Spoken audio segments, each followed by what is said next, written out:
Well, hello everyone, and welcome to Hogarth's Global Astrology. Okay, this is another one of my deep dives. Not done a deep dive in a little while, so this is going to go up to membership first. Today's date is the 18th of March 2023, and the time now is 9:14 p.m. in the evening. So I've got my Hogarth show. Today's Saturday. It's got my Hogarth show in a couple of hours.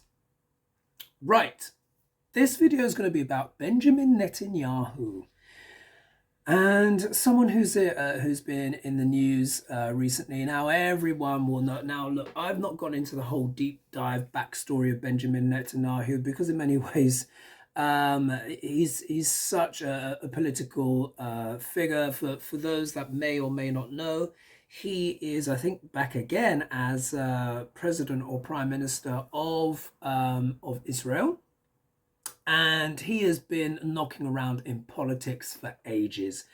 There's all sorts of pending court cases, etc., and all of this stuff, against him. He's been voted out, and then he gets back in. He's really quite to the far right of Israeli politics. I think that's fair to say. And there's been a recent scandal as well where he's been embroiled with essentially trying to, from what I understand, or the reports are, to effectively sort of take over the judiciary or its command, or, making sure that it rules, in his favors.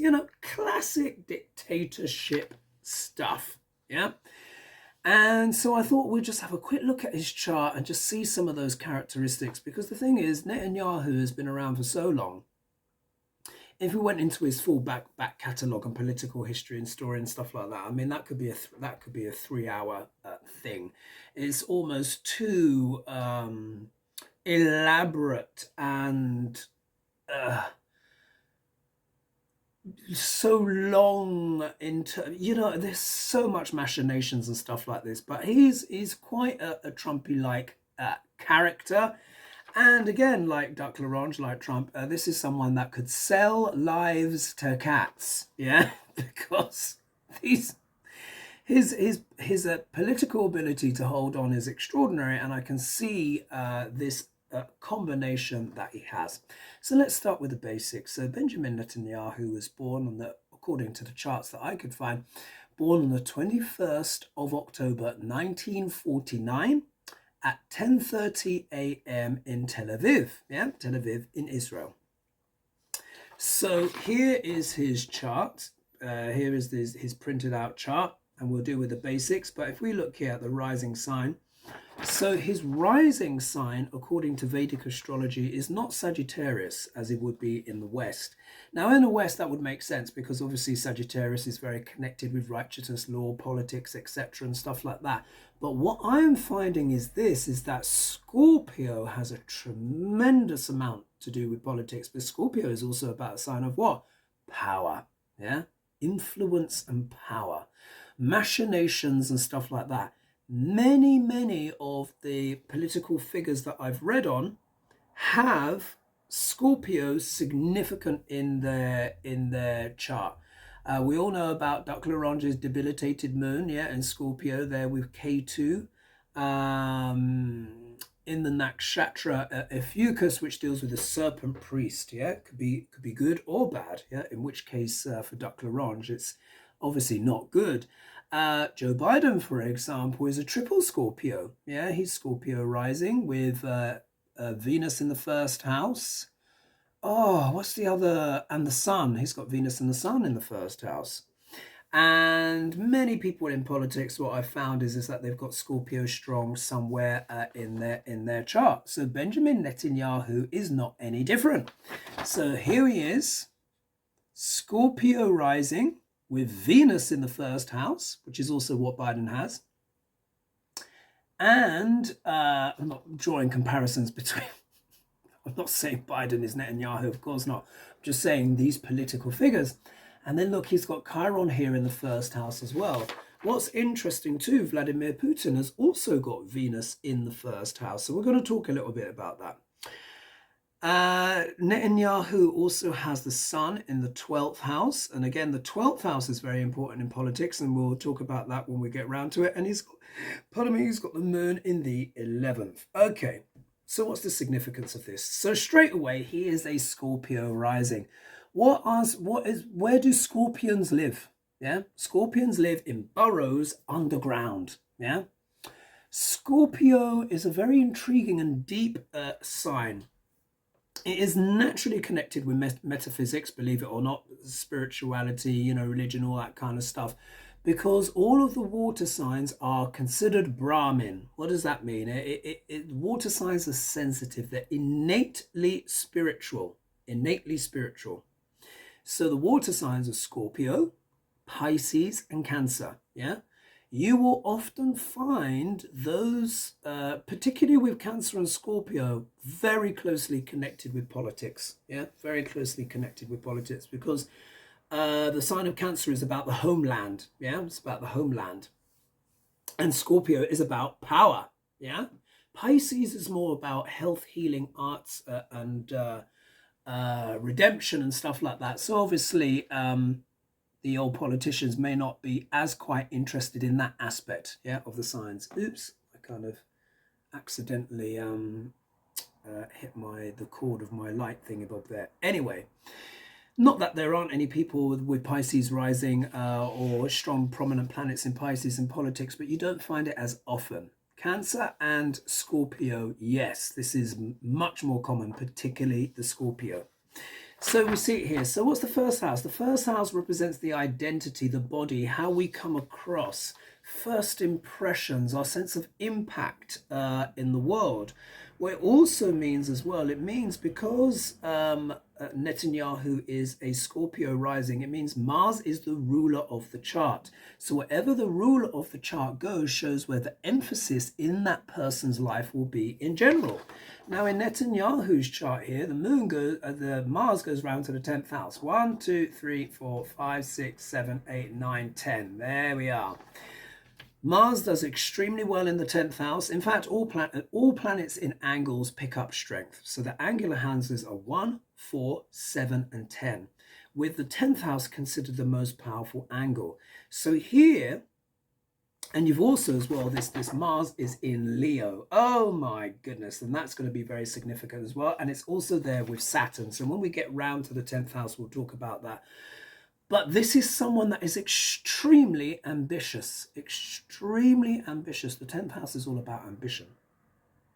And if the chart ruler is going there, that means that person's a lot of their identity, yeah, Lord of the first house, Mars, is bound up in the career. So already this is speaking volumes about Netanyahu and what his priorities are. But we'll get onto those details when we go over to the 10th house. The most important thing to talk about here is that he's got Venus and Chiron in the first house.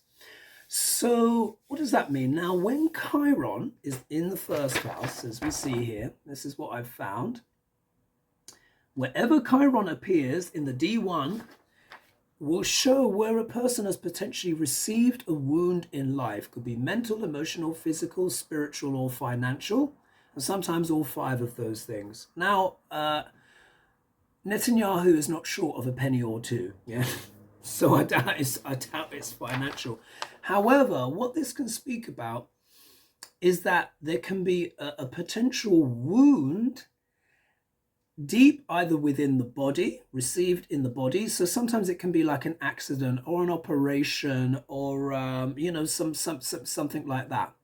An organ is taken out.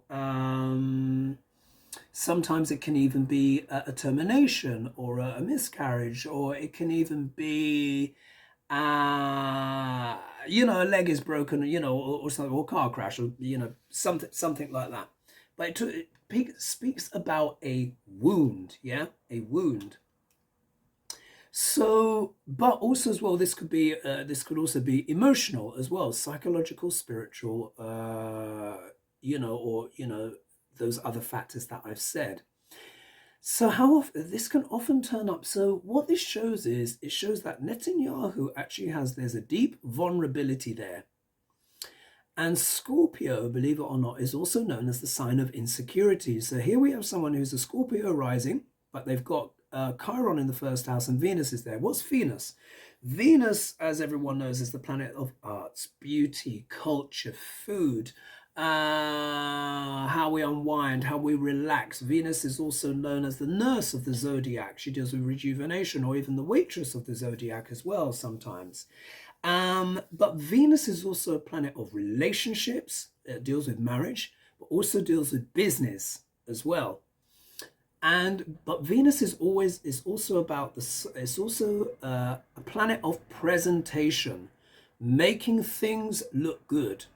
When a person has got Venus strong or prominent somewhere in the chart, so even though this Venus is in Scorpio, which isn't necessarily the best sign for Venus, it's in an angle. Yeah, it's in the first house, and the first house is an angle and a trine. And I always say to my clients, any planet that's in the first house, planet or planets, have their hands on the steering wheel of your life, because it's an angle and a trine at the same time. So even though Mars is the chart ruler, Venus and Chiron are driving the bus, and Venus is that planet of presentation. So it shows that Netanyahu puts it doesn't always mean that a person is beautiful per se. Sometimes people with Venus in the first house can be beautiful, but really what it means is they put a great deal of stock into their presentation and how they come across.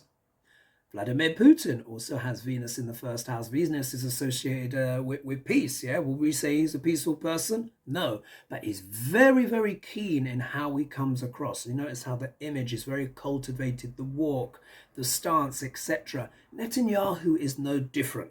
No one's going to say that he's going to be on the front of Men's Health as the most beautiful man in the world, but this is definitely a man who understands presentation, image, language. Yeah. So here what we have is someone presenting a certain way, but may actually have quite deep and hidden wounds. Why else would a person like that cling so to power? Yeah. If you are secure in yourself, if you know who you are and you're comfortable in yourself, you don't need to play these power games either with other people or with yourself. It's not gonna become your absolute life to stay in power no matter what. That is coming from what? A vulnerability and insecurity. So there could have been something that happened in Netanyahu's childhood in particular that gave him a deep sense of insecurity, or he had some kind of wounding, some kind of criticism. Particularly it could be from a female character as well, because Venus is women. So maybe if he has a sister, for example, or female cousin, or this could also speak as well about the spouse, the wife. But this criticism is most likely to have come from a female source, most likely, because Scorpio is a female sign and Venus is a female planet. So there could be wounds in regards to women, or maybe even inadequacies of how he feels when he's dealing with women, or even it could even be things like that. I don't want to go on too many tangents too far, but I want to read the energies as they present to me, rather than just reading back to you some something off Wikipedia and stuff like that. Although it would fit, it's in some ways what I prefer is actually to do with some of these deep dives and then find out more of the details later, because it's a more uncolored view of the chart. So he has wounds for all of his powerful presentation. This is a man that has wounds, and there could be even secret wounds that we're not aware of, but they're definitely there. If we scoot round, we'll skip his second house. Doesn't mean it doesn't work, there's just no planets in there. So if we look here at his third house, and what we see here now, this is, for me, is a real clincher.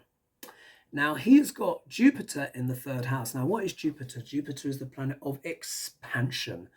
It deals with children, money, finances, sense of optimism, righteousness, elevated thought, gurus, teachers, higher education, etc. It also represents the significant men in a person's life, and also secondary characteristics of the father. In a woman's chart, it will represent the husband in particular, and I've actually done a YouTube short today on that, which will publish soon. So obviously in regards to Netanyahu, this will speak more about his mentors in his life.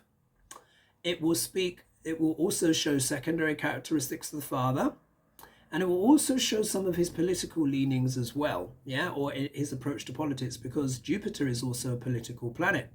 But this has fallen into the third house, and the third house deals with communication of all kinds, education and practical skills of all kinds, short distance travel, in fact, all travel, but short distances tends to be more predominant.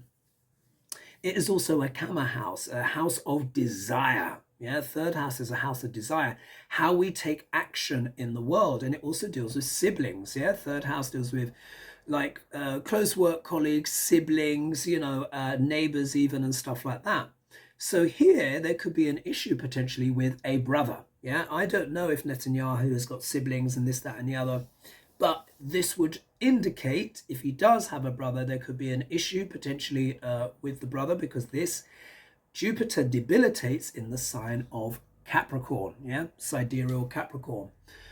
But putting that to aside, this is actually something a bit more deep and profound. Because what is Saturn and Jupiter's relationship to each other is neutral. So when Saturn's in the sign of Pisces or Sagittarius, for example, he's kind of meh. He's neutral. Yeah, he's neutral.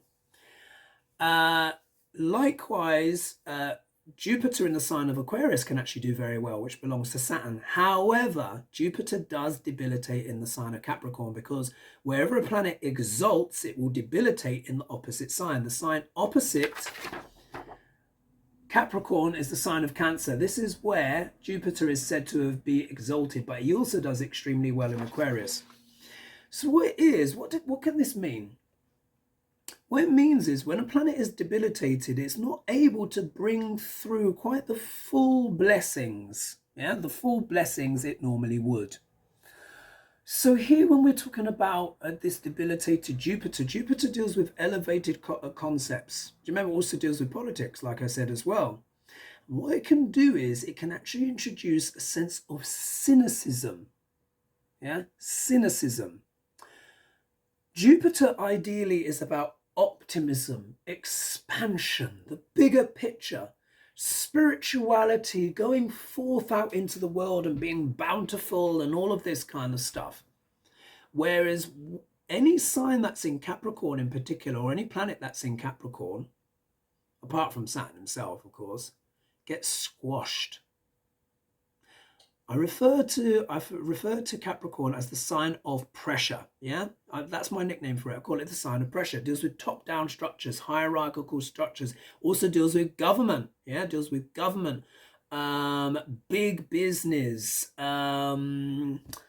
It deals with climbing the corporate ladder. It has a lot to do with ambition. Yeah, Capricorn is a tremendously ambitious sign.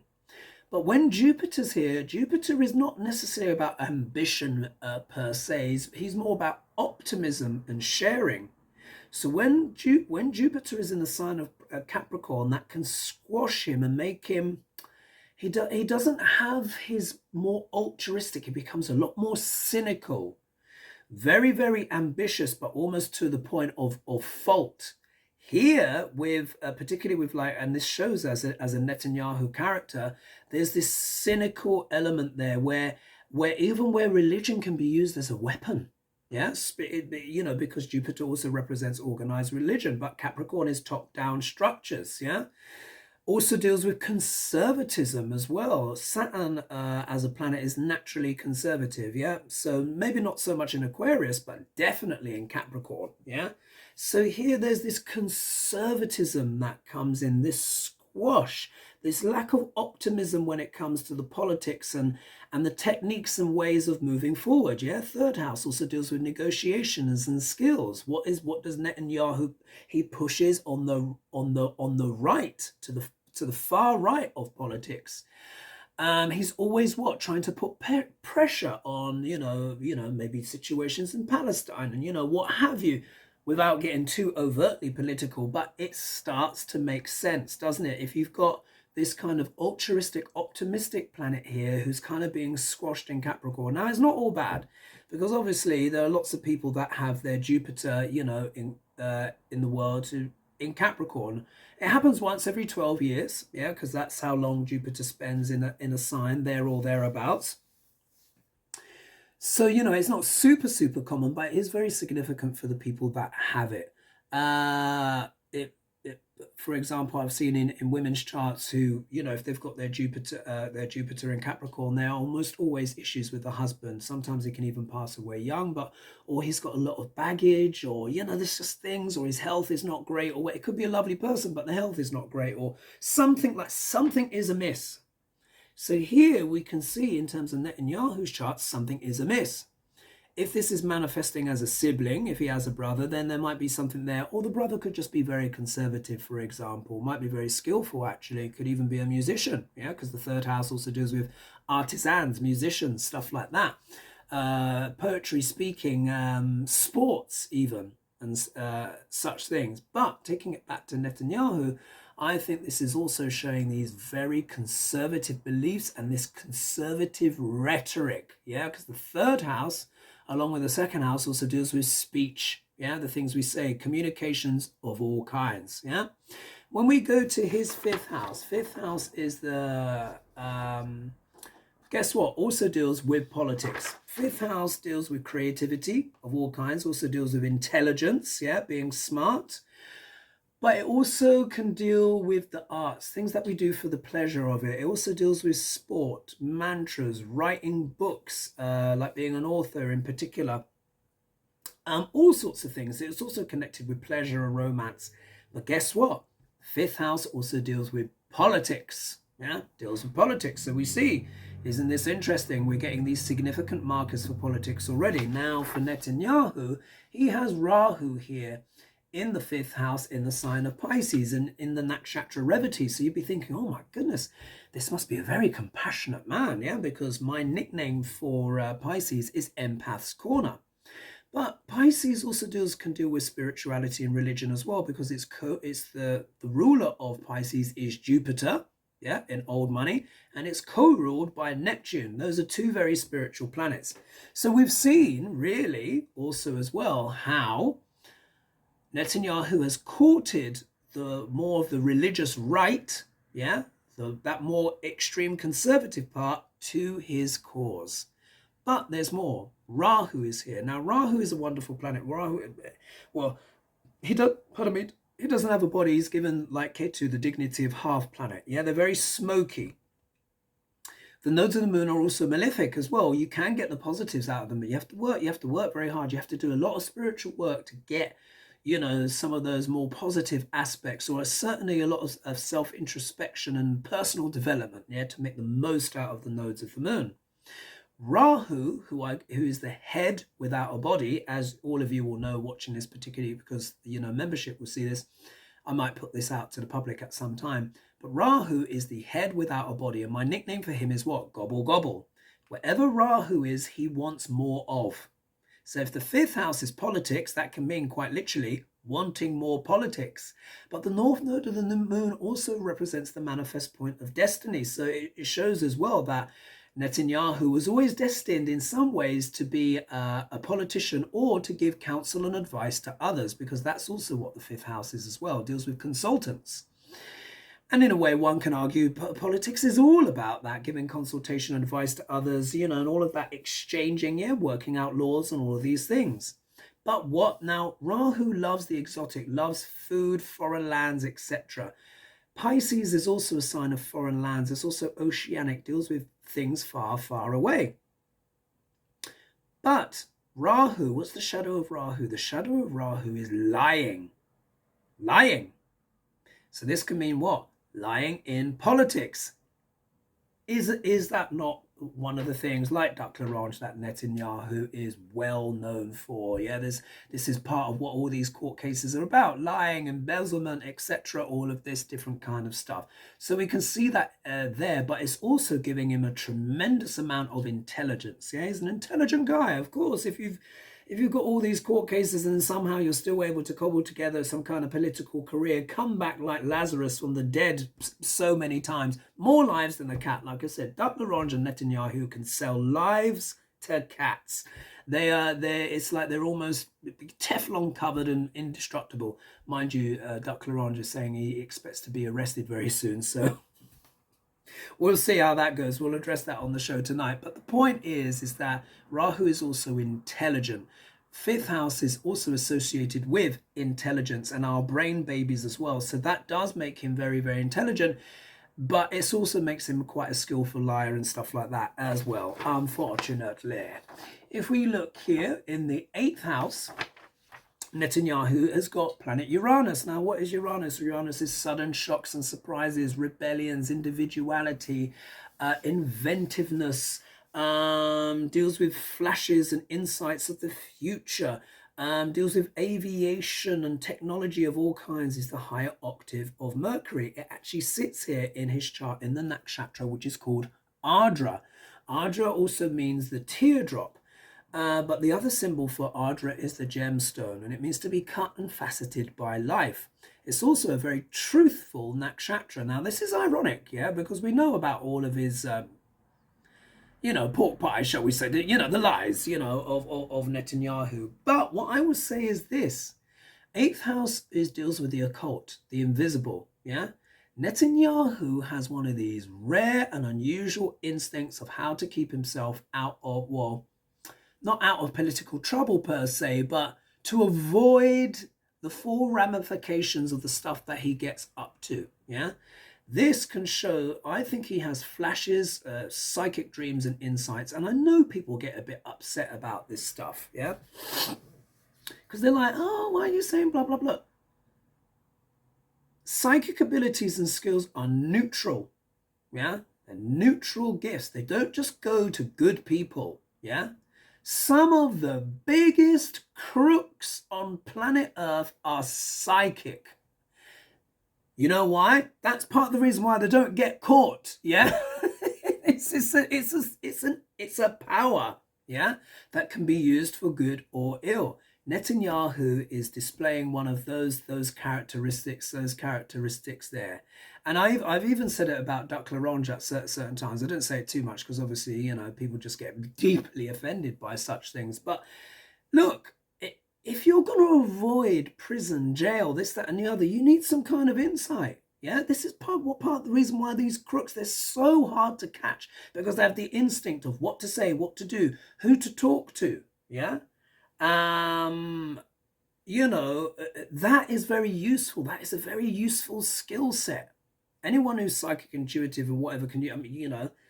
I don't talk so much about my psychic side, but it's a very significant part of me. There's always know the right person to talk to from this, that, because you can just read, and you get extra information. That's what it is. Whether or not you use that for good or ill, of course, is up to that person. Now, it's in the sign of Gemini. Yeah, Ardra sits right in the middle of Gemini, and Gemini is again about what? Communication of all kinds, writing things, books, communications, emails, texts, documents of all kinds, all of that detail. It's ruled by Mercury. Mercury, planet of intelligence, the mechanism of the mind. The moon represents the mind overall, but Mercury is the mechanism of the mind, and Uranus is the higher octave of Mercury. So if you've got Uranus in Gemini, yeah, in Ardra, which is also a very intelligent, clever sign, that means these faculties are sped up. His mind is like this, constantly working everything out. He's got having constant flashes of insights about what to do, what to say to this person, what to do with that person, blah, blah, blah, who to align with or not. And maybe this is why he's just able to keep coming back and coming back and coming back and coming back. He should have been in prison 10 times over, this guy. The fact that, anyway, I won't get too into it, but what I'm showing is the energy without reading the obvious politics. I'm just showing, I can see why this person has been able to extend their career, why they've been able to be so skillful with their machinations. 8th house is what? The occult, but it also deals with corruption, yeah? Espionage. Can even deal with, I call it the house of sex, death, and rock and roll. Can even deal with murder. It deals with scandals, yeah? Of all kinds. Look how many scandals he's been embroiled in, yeah? But because of that Uranus, Yeah, and it's so speedy and it's so quick. It keeps giving him these insights. He manages to find different ways to pull himself out of it. I mean, we'll have to see what happens. If Duck Larange goes down, then it could affect, Netanyahu. But as of speaking at this time, he's still a free man. So there's that. So if we go over here, if we look at to his 9th house, look at this. He's got one of these classics, which he is part of the generation which has got Pluto in the sign of Cancer, in the nakshatra called Aslesha. Now here, so here it is. Yeah, Cancer, Pluto. Pluto deals with what? The deep dark shadow. Pluto or Hades, yeah, Pluto slash Hades, god of the underworld, can deal with the worst of what humanity can do, yeah, which is the corruption, rape, pillage, genocide, murder, the corruption, fascism, yeah.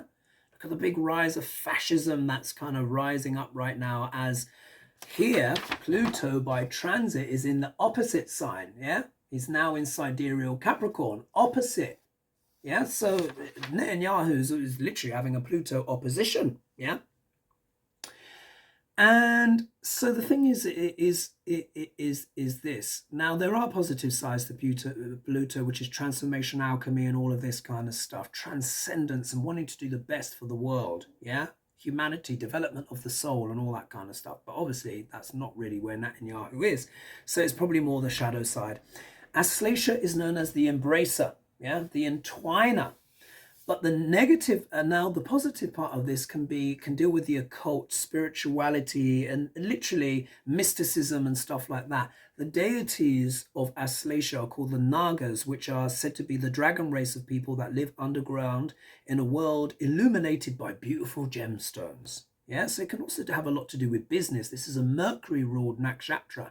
So business, beauty, gemstones, etc., all of that kind of stuff. Yeah, actually, my ascendant is actually in Aslesha, and look, you can see, like I've been talking ad nauseum now about my bejeweled front cover and stuff. I've always been interested in gemstones since I was a kid, literally, and now I know why. Yeah, but this isn't about gemstones here for Netanyahu, although it wouldn't surprise me if he's got a few gemstones and a tarot collection as well.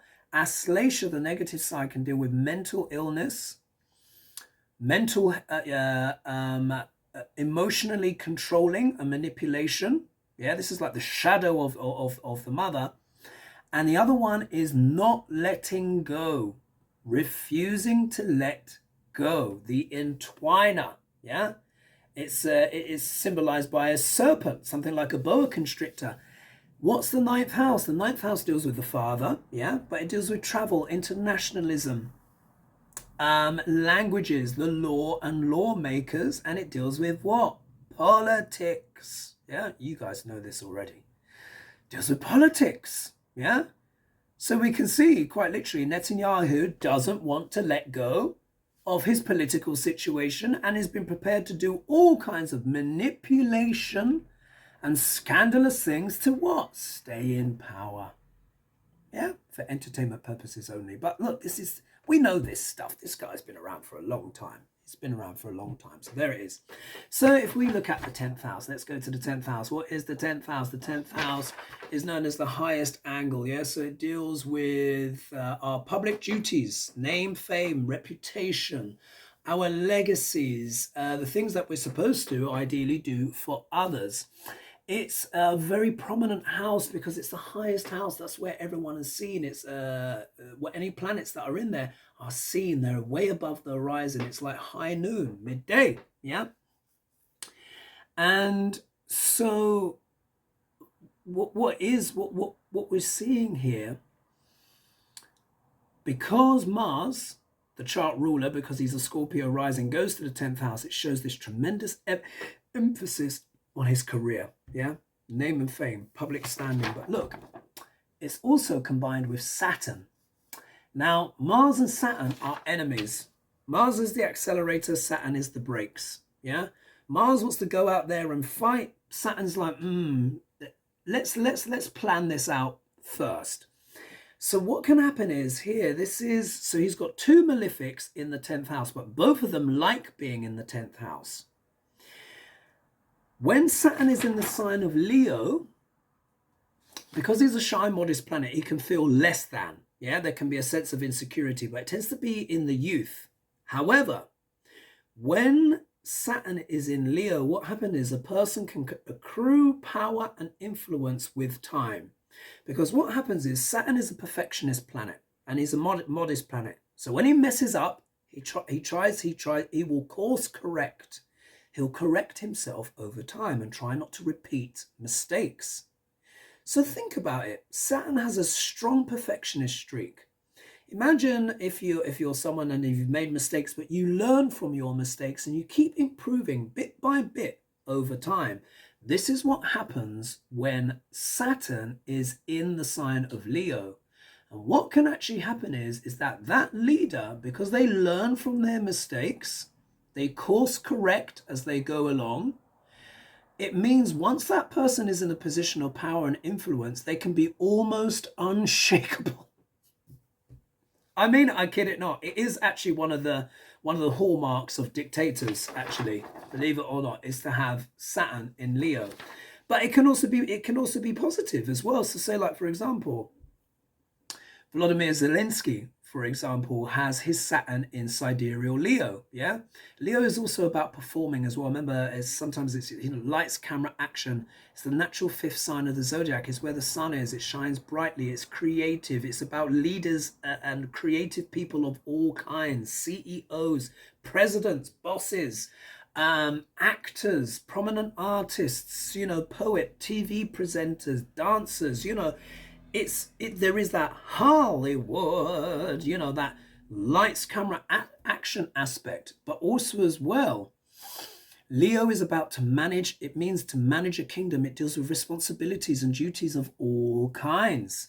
So here what happens is when Saturn is in Leo, that person will learn all of the duties and responsibilities that are required to run a kingdom well. Whether that kingdom be virtuous or corrupt, doesn't matter, yeah? It means that person has that emphasis, that detail. And then often what happens is that person will be challenged and tested in their life. Yeah, Saturn, because Saturn, that's what he does.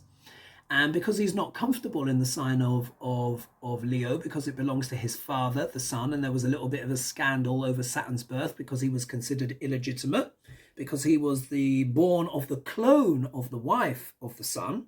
Too long to explain, but that's part of that thing. It's what is, there's this test that comes along. So say, like, for example, if we think of Zelensky, he's just got Saturn here on its own without Mars kind of complicating it. He used to be a comedian, an artist, a performer, was playing the role of president on TV and then became president. And then a lot of people were like, is he really valid? Giving the whole less than, yeah. And of course, Putin was definitely like the less than. It's like, you're a comedian, yeah. And then what happens? Putin invades and turns Zelensky into a king, yeah. Because this is what happens when that person faces these challenges in life. It actually brings out the best qualities in that Saturn, because Saturn likes fixed signs. Yeah, he's a slow moving and he likes fixed things. Even though Leo is a fire sign, it belongs to his father, and Leo is fixed fire. So it's like once these people find their mojo, they are very, very difficult to beat.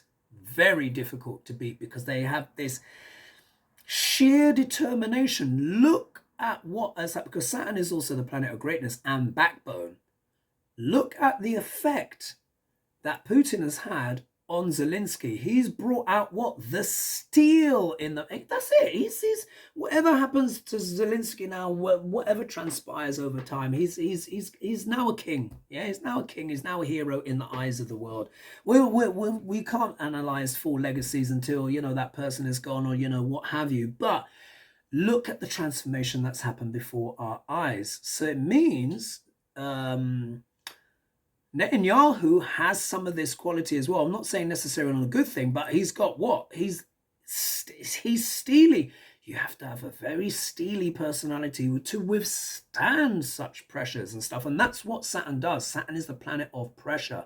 That's why when we master our Saturn, you know, we can win a lot in life. We can succeed a lot in life because we can get pretty much through everything. So much of success in life deals with persistence, doggedness and persistence, and the ability to be able to endure hardship. Yeah. Because Saturn is a planet of nature. Yeah, the laws of nature. You know, you survive or you don't survive. Yeah.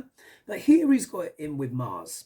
And this Mars is at 3 degrees and 33 minutes in Marga Nakshatra. Yeah. And guess who pretty much has their Mars in exactly the same place in the same nakshatra? Yeah, you've guessed it. Duck Larange, yeah? Trump. So here we have the general also playing the role of I am king. I am king. Mars is about what? War, passion, conflict. Yeah, he gets very strong in the sign of Leo because it belongs to his friend, the sun. Remember, sun, moon, Jupiter, and Mars are all friends. They also represent the sort of part of the royal suite or cabinet. Sun is the king, yeah, or the leader. Moon is queen, yeah, you know, mother, father. Then you've got Jupiter, who is the what? The priest or priestess.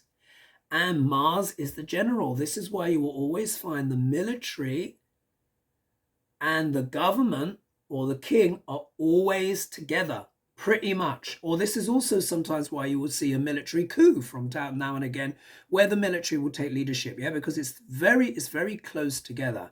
But really, Mars is supposed to serve the king. So here we've got this combination where his Mars is pretty much in exactly the same place as Duck Larange. For Duck Larange, I think it's like at 5 degrees. Netanyahu is at 3 degrees 33 minutes. I think they're very close in age as well. Obviously, they would have to be. 1949, yeah, I think isn't Duck Larange around about that same time? Forgive me for not having his birthday right at the top of my head. But anyway, so they've got that in common, yeah? Mars in Leo in Marga Nakshatra. Marga Nakshatra deals with the Petries, the ancestors, yeah? It's trying to continue or complete something one's forefathers were not able to finish. We've seen what this legacy is with Duck Larange, yeah? His dad was what? Part of the old clan, and also was what? Worked in real estate and stuff like that. He's carried on. I'm not sure what all of Netanyahu's background is, but he's certainly takes on the role of trying to fulfill what the forefathers would have wanted, yeah, which has got a lot to do with the West Bank and, of course, Palestine and what? Essentially taking it back, yeah? You see, it's so interesting, particularly when you think of Marga Nakshatra, which is spelled Magha. Take away the H, what you get? Maga. Yeah, so do you see how there's that similar energy of, yeah? So this combination of Saturn and Mars together, you know, is very bombastic. Anyway, let me move on. We go to his 11th house, which deals with friends. Here, look, you've got Moon, K2, Neptune, and Mercury. Oh my good. This is someone who is a very skillful communicator. Very skillful communicator. Why do I say that? The 11th house deals with friends, great gains, yeah? Friends, great gains, desires, all of the big things that we want in life, yeah? So why is this important? Because, of course, in politics, you need friends, yeah? You need what? Donors, people who are going to come over to your side. So you can see here, he's immensely skillful with those machinations. The moon deals with the public, yeah? But also as well, how we relate to others. And the moon does very well in Virgo and in Gemini, yeah? Because Mercury is considered a love child of the moon. Here is K2, which deals with scrutiny, going deep into things, yeah? Here is Mercury, technically exalted, yeah, in his own sign. Mercury is the only planet that exalts in his own sign. They're showing immense skill, yeah? And then Neptune here is the machinations, the shadow of Neptune, the secrets, the nebulous, the behind-the-scenes deals. Also deals with pharmaceuticals and gases and liquids of all kinds. So we'll show here there could be big connections for Netanyahu with the pharmaceutical companies or big pharma in general, that kind of thing.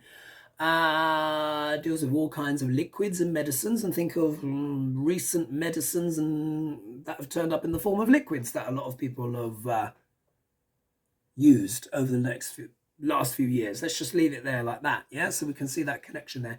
But what it shows is he's immensely skillful when it comes to, you know, raising funds, his friends that are secretly able to help him, Yeah, he's got his fingers everywhere.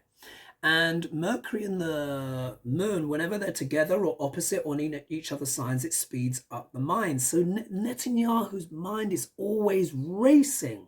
Remember that Uranus that's also here in Gemini. So this is someone he's always got a scheme, got a deal going on. This is a master negotiator, but also master manipulator as well. He knows instinctively just what to say, just at the right time to the person to swing them over to his point of view. Doesn't mean it always works perfectly all the time, but more often than not, how else then is he still able to maintain this extraordinary career of, of power?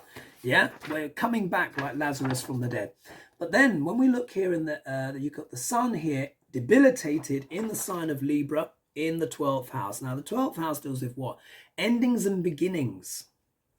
But it's not just endings. It deals with, my nickname for the 12th house is the land of far, far away. So it deals with foreign lands. It can also deal with spirituality, religion, ashrams, etc., all of that kind of stuff. It also shows as well, Netanyahu does actually need a bit of his own private time. Yeah, the 12th house is a hidden house, but it also deals with bed pleasures, sleep, quite literally.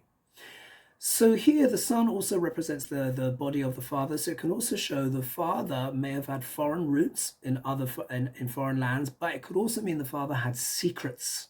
Yeah, that the father had secrets.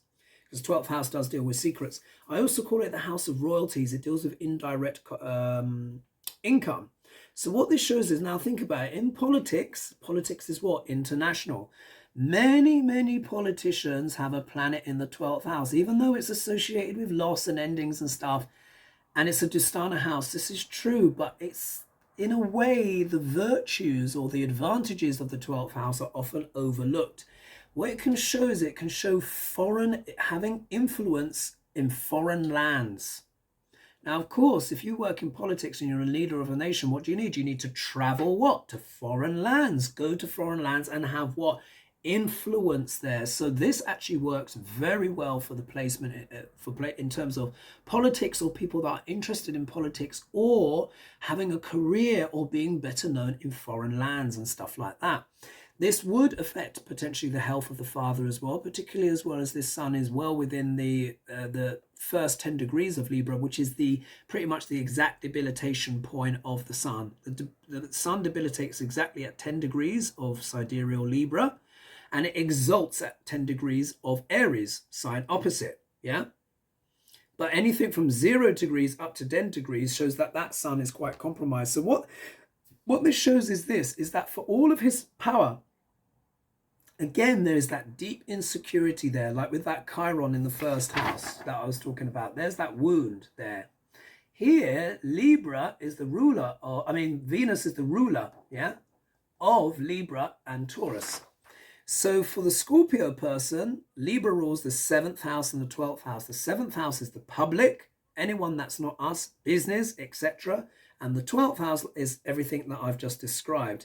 And that Venus goes to the 1st house. So it means the energies of the 7th house dealing with the public, trades, goods, services, name, fame, recognition, open enemies, legalities.